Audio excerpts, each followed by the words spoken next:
Long ago, in a distant land, there lived a prophet named Jonah. One day, God spoke to Jonah with a great mission. God said to Jonah, "Arise, Jonah, go to the great city of Nineveh and cry out against it, for their wickedness has come up before me." But Jonah was afraid and decided to flee from the presence of the Lord. Instead of going to Nineveh, he set sail for Tarshish, a distant city in the opposite direction, to board a ship to Tarshish. But the Lord sent a great wind upon the sea, and a mighty tempest arose. The ship was on the verge of breaking apart. The ship is tossed violently by waves. Sailors shout in panic, "Everyone, call upon your gods." Perhaps we will be spared. Jonah remains silent, hiding below deck. Captain found Jonah and asked, "Why are you sleeping? Arise, call upon your God. Perhaps he will consider us, so we may not perish." The sailors cast lots to find out who was responsible for the storm, and the lot fell on Jonah. Sailor asked Jonah, "Tell us, who are you? What is your occupation? And where do you come from?" Jonah sorrowfully told the captain, "I am a Hebrew. I fear the Lord, the God of heaven, who made the sea and the dry land." Terrified, the sailors asked Jonah what they should do to calm the sea. Jonah told the sailor and those on board the ship to pick him up and throw him into the sea.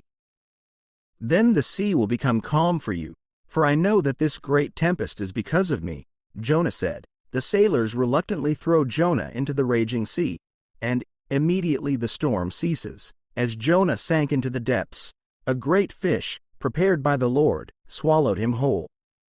Jonah kneels inside the belly of the fish, surrounded by darkness and waves of water. Jonah cried out to the Lord from the belly of the fish, and the Lord heard his voice. After 3 days and 3 nights, the fish spits Jonah out onto dry land. The word of the Lord came to Jonah a second time, "Arise, go to Nineveh, that great city, and preach to it the message that I tell you."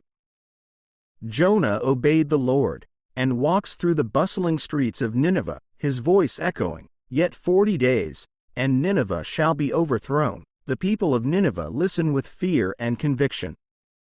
Word reaches the king of Nineveh. The king of Nineveh declared a fast. "Let neither man nor beast, herd nor flock, taste anything. Let them not eat or drink water. Let everyone turn from his evil way and the violence that is in their hands." Who can tell if God will turn and relent? When God saw their deeds, that they turned from their evil ways, he relented from the disaster he had said he would bring upon them. Jonah sits under a vine, looking disappointed. Jonah complained to God, "Lord, was this not what I said when I was still in my country? I knew that you are a gracious and merciful God, slow to anger and abundant in loving kindness." But God taught Jonah a lesson about compassion and mercy, reminding him that he cares for all his creation. God said to Jonah, "Should I not pity Nineveh, that great city, in which there are more than 120,000 persons who cannot discern between their right hand and their left, and also much livestock?" And thus, Jonah learned the power of God's mercy and the importance of obedience to his will.